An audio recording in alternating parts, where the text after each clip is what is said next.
guys, welcome to another Funky Friday. Today I got some nice little double stop stuff, some muted double stops that you can play over a funk groove. Okay, now this is in an area that you might not normally be playing this kind of stuff, and this is right kind of behind your blues box. So I'm playing in the key of E. You know, if your blues box is here at the 12th fret, I'm back in the position of the 9th fret.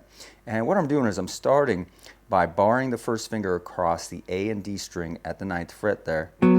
Right there, but then I'm walking that up, right, to the G note and then the G sharp while continuing to hold that B note, which is the 5th of an E chord, right? So I'm walking up from the 2nd to the major 3rd there on the A string.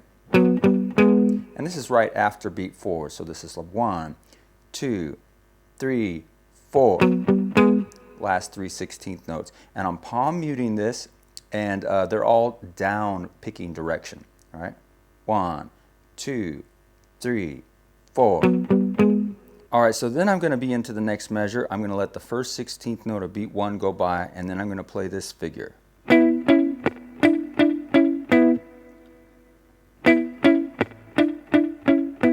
Okay, so what's happening there? Barred first finger across the 9th fret on the D and G strings.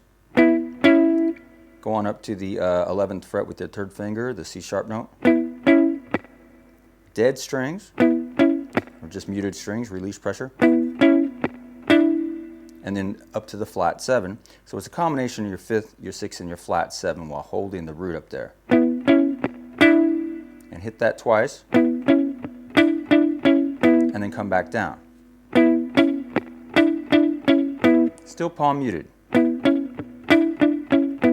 So far what we have is this: 1, 2, 3, 4.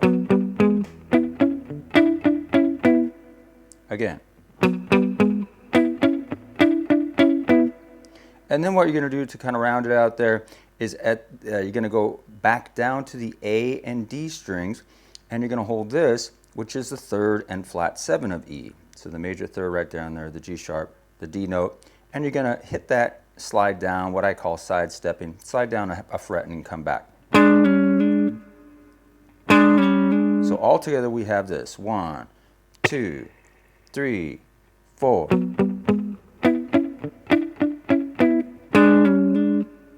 Again, 1, 2, 3, 4. And then you just repeat it.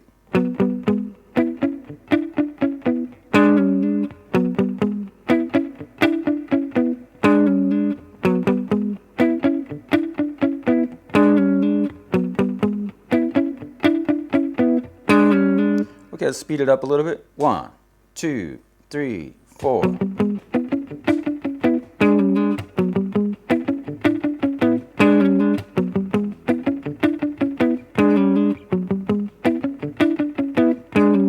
So the more important thing than just getting this lick here is to understand where this stuff is and then just kind of experiment with it a little bit. Okay, remember that you can always do a little sidestep on the 3rd and flat 7 there. Okay. Or that you can walk up to the major 3rd.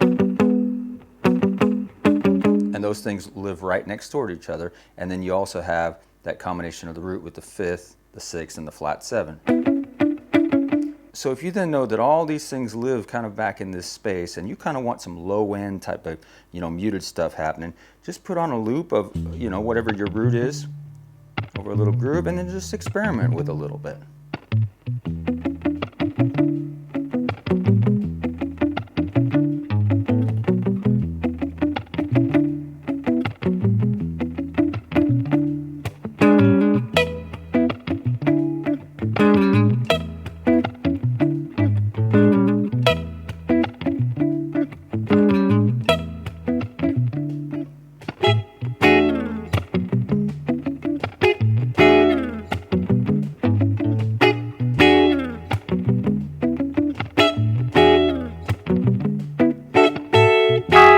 So I hope you enjoyed that one, guys. Try to use that in your own playing, move it around to different keys. Thanks, and I'll see you next week.